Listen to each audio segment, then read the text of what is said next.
tinulungan nila yung kanilang magsasaka. Pinapatahimik tayong lahat using various laws. Through education, kayang-kaya nating baguhin yung ganitong klaseng pag-iisip. Isang kwento, iba't ibang anggulo. Dito, sa Point of View.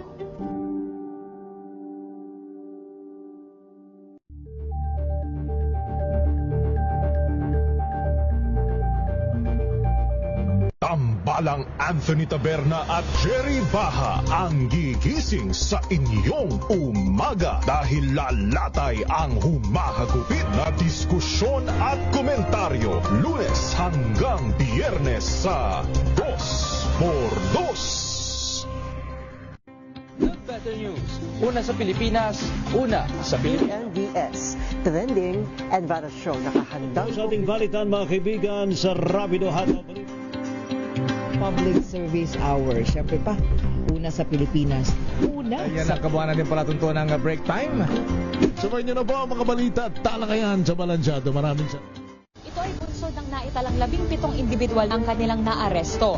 Ang Metro Manila Development Authority o MMDA ang No Contact Apprehension Policy o NCAP sa Metro Manila. Sa ang ilang mga dokumento ay peke. Hindi rin legal ang employment na ipinangako sa kanila. Sa mata ng batas, mananagot ang sangkot at may sala. Dahil sa bawat paglabag, may karampatang parusa. Alamin ang mga pananagutan sa likod ng mga bawal. Dito sa Hoy, Bawal Yan, tuwing Sabado, alas 11:30 ng umaga. Dito lang sa DZRH TV.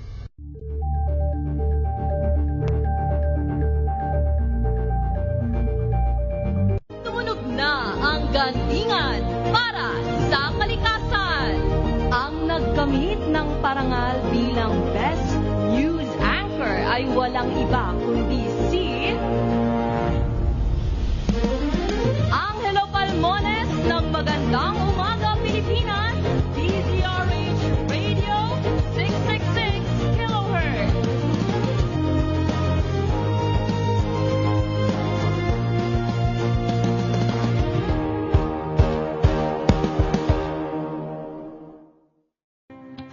Samahan niyo po ako hanggang 7:30 ng gabi. DZRH Usapang Liga. Magandang gabi Pilipinas, Metro and Mega Manila, nas extension sa DZRH at RH2. Naray si Mayan. At Kisses Habswan. Para sa DZRH, una sa Pilipinas. Una sa Pilipino.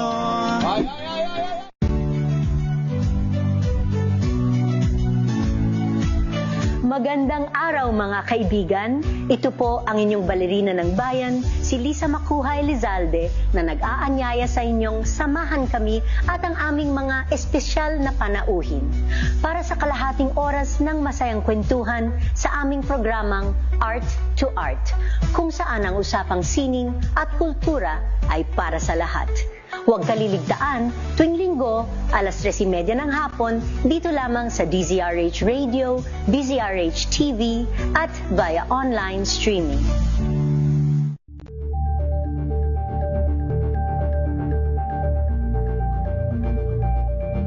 We've got you covered.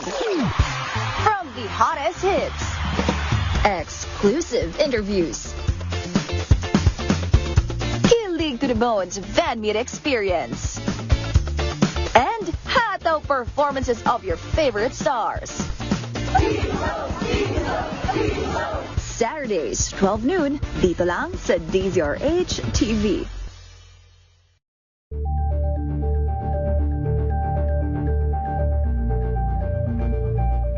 Curious ka ba sa maraming bagay? Kami na ang bahala dyan. Aalamin, tutuklasin at bibigyang linaw namin ang mga katanungang bumabagabag sa inyong isipan. Sa programa kung saan ang bawat sagot ay galing lamang sa mga eksperto.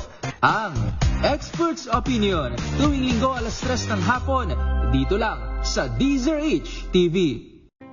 Angel po si Angelo Palmones, nag-iiwan sa inyo na isang magandang umaga. Maraming salamat. Life goes on! Good morning, Lakay! Good morning, Sister Ann. At good morning! Magandang mainit na umaga. Angel po si Angelo Palmones, nag-iiwan sa inyo na isang magandang umaga. Maraming salamat. Sa Pilipinas, una sa Pilipino. Kung good vibes ang hanap mo, dito ka na sa sigurado. Mula sa mga istoryang nagbibigay ng inspirasyon hanggang sa mga kwentong may dalang solusyon. Mga balitang pampagaan, pakiramdam at papaganda ng araw. Hindi lang ba sa good news, kundi the better news. Mula Lunes hanggang Biyernes, 1:00 ng tanghali sa DZRH TV.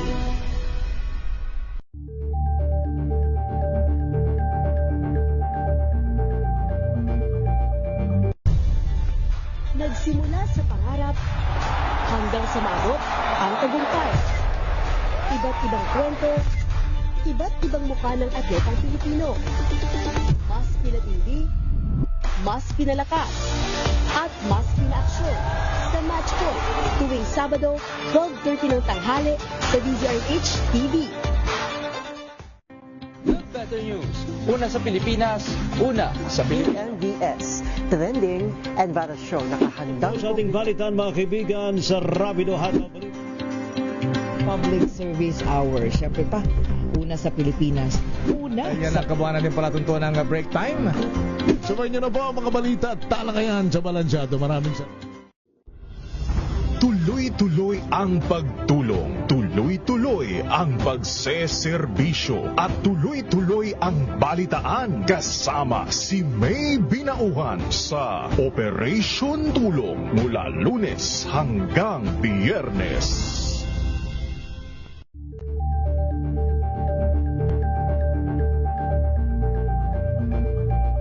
If I get impeached, then that is my end. Tumutok sa pinaka-importanteng paglilitis ng impeachment court ngayong taon. The impeachment trial of Vice President Sara Duterte. A DZRH special coverage.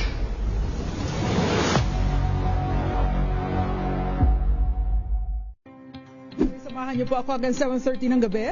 DZRH Usapang Liga. Magandang gabi Pilipinas, Metro and Mega Manila, nas extension sa DZRH at RHT. Naray Simayan. At Kisses Habswan. Para sa DZRH, una sa Pilipinas. Una sa Pilipino. Sa pagbabalik tanaw sa 87 taong legasiya ng DZRH, napagtagumpayan na ng kauna-unahang himpilan ng radyo sa Pilipinas ang iba't ibang pagsubok, kabilang na ang bangungot noong panahon ng ikalawang digmaang pandaigdig. Impormasyong naihatid ng himpilang KZRH ang siyang naging kaagapay ng mga Pilipino at nakasama hanggang sa nakamit ang kalayaan. At nang muling mapas sa kamay ng mga Pilipino ang kasarinlan, nagbukas din ang panibagong yugto para sa himpilan. Mula sa KZRH na kalaunay naging DZRH, ang mga balita at impormasyon ang nagsilbing gabay ng mga Pilipino. Naging hudyat ito ng panibagong simula at patuloy na paglago, kasabay ng pagsilang ng mga programang nag-iwan ng bakas sa kasaysayan at sa puso ng bawat Pilipino.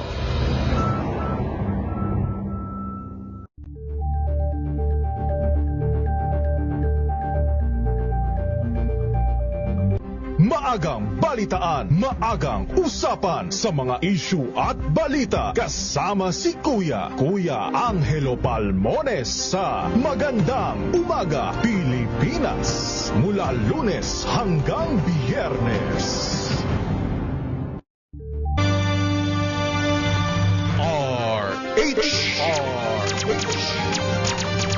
TNT Tomorrow's News Tonight. Sa atin pa rin po mga balita, inimbestigahan ng pulisya ang magkakasunod na bomb threat sa Occidental Mindoro kagabi. Kabilang po dito ang mga paralan ng Santa Lucia Elementary School, Payumpon Elementary School, D-Ship Adventist School at Santa Lucia 2 Elementary School. Bate po sa mga kumalat na report sa Messenger, pasasabugin umano ng isang nagpakilalang membro ng kartel ang mga eskwelahan dahil naman sa ginawang umunoy pamahiyan ng mga guro sa estudyante. Tinagbo ng Sablayan Police, mahigpit ng kanilang koordinasyon sa DepEd, maging sa mga barangay at iba pang concerned agencies para mapanatili ang seguridad sa mga eskwelahan. Nasabat ng Bureau of Customs sa Port of Clark ang higit sa 10 milyong pisong halaga ng marijuana kush at marijuana resin. Sa ulat ni Customs Commissioner Ariel Nepomuceno, dumating noong July 1 at dineklarang wedding photo at notebook na naglalaman po ng marijuana resin na mula sa California. Mula naman sa Thailand at dumating sa bansa noong July 3 na marijuana kush at dineklara bilang ukay-ukay na nakapangalan sa isang consignee mula sa Taguig City. Isinagawang initial testing ng otoridad gamit ang Rigaku spectrometer na nagpositibo po sa cannabinoids ang mga substance at nagpositibo rin sa isinagawa namang confirmatory laboratory examination ng PDEA. Matapos ang pagsusuri, nag-issue ng warrant of seizure ang BOC at naharap ngayon sa kasong paglabag sa Customs Modernization and Tariff Act at Comprehensive Dangerous Drugs Act of 2002 ang mga nasa likod ng kontrabando. TNT Top News Trending Worldwide. Sa ating pong TNT Global News, namatay sa sumiklab na sunog sa isang live music pub sa Bangkok, Thailand. Umabot na raw po sa 30. Report mula kay Wina Perhesoro. Wina. Umakyat na sa 30 ang nasawi matapos sumiklab ang sunog sa isang live music pub sa Bangkok, Thailand, bandang hating gabi nitong linggo. Ayon sa mga saksi, may narinig silang pagsabog bago mabilis na kumalat ang apoy at makapal na usok sa loob ng Rong Beer na Lat Prao Pub sa Chatuchak District. 24 na biktima naman ang nananatiling nasa kritikal na kondisyon habang marami na rin ang nakalabas sa ospital matapos magamot. Pinaniniwala ang electric short circuit sa air conditioner ang posibleng naging sanhi ng sunog. Pero iniimbestigahan pa rin ng pulisya kung may nakaharang sa mga emergency exit at kung may paglabag sa mga panuntunan sa kaligtasan. Nangako naman ang gobernador ng Bangkok na paiigtingin ang inspeksyon sa mga entertainment venue upang maiwasan ang kaparehong trahedya. Samantala, humingi ng paumanhin ang pamunuan ng pub sa mga pamilya ng mga nasawi at nasugatan at nangako makikipagtulungan sa isinasagawang investigasyon. Para sa TNT Global News, ito si Wina Perhesoro ng DZRH. Una sa Pilipinas, una sa Pilipino. TNT Sports and Games. Sa atin naman TNT Sports, Alex Iyala nanawagan ng mas marami pang tennis court para sa mga Pilipino. Ang detalye niyan, Jeric Sasil. Ises Lakay, nanawagan si Filipina tennis star Alex Iyala na magkakaroon ng mas maraming tennis court sa bansa upang mas mapalago at mapalawak ang paglahok ng mga Pilipino sa larong tennis. Ayon kay Iyala, nakikita niya lumalaking interes sa tennis sa Pilipinas, ngunit kasabay din ito ang patuloy na kulangan ng mga tennis court sa bansa. Iginit niya ng unang hakbang upang lalo pang mapaunlad ang tennis sa bansa ay ang pagdadagdag ng mga tennis courts bago ipatupad ang iba pang mga hakbang. Sinabi rin ng 21 anyos na maglalaro na hindi niya inakala noong bata pa siya na magiging kinatawan siya ng Pilipinas sa pandaigdigang entablado at magiging ambasador ng e-sport. Kamakailan, nagtala si Iyala ng kasaysayan bilang kauna-unahang Pilipinong nakaabot sa 3 at 4 na round ng isang Grand Slam sa Open era. Bukod dito, nakuha rin ng gintong medalya si Iyala sa 2025 Southeast Asian Games at tansong medalya sa 2023 Asian Games. Para sa TNT Sports, ito si Jeric Sasil para sa DZRH. Una sa Pilipinas, una sa Pilipino. Thank you, Jeric. Sa ating pong showbiz, Miss Bea Alonzo, abay, napaulat daw ho na ikinasal na. Ha? Ikinasal na kay businessman Vincent Ko. Yun. Congratulations. Ating alamin sa report ni Don Carlos. Don. Trending ngayong gabi ang picture ng actress na si Bea Alonzo at businessman Vincent Ko sa kanilang civil wedding. Kinumpirma na rin ito ni Makati Mayor Nancy Binay na may kalaki pang litrato at sinabing kasal na po sila. Bagamat wala pang opisyal na kumpirmasyon, marami na nagpaabot ng pagbati sa bagong kasal. Una nang naging magkasintahan sina Bea at Vincent noong 2025. At yan ang trending na balita para sa TNT Showbiz. Ito si Don Carlos ng DZRH, una sa Pilipinas, una sa Pilipino. Thank you, Don Carlos. TNT Tomorrow's News Tonight. Salamat po sa matumutok po sa ating balitaan sa Tomorrow's News Tonight. Ano po mga lingkod, sina Ray Simayan. At Kisas Habson. Para sa DZRH, una sa Pilipinas. Una sa Pilipino. Pilipinas ang oras, alas 10:02 ng gabi. This time check is brought to you by ACS Manufacturing.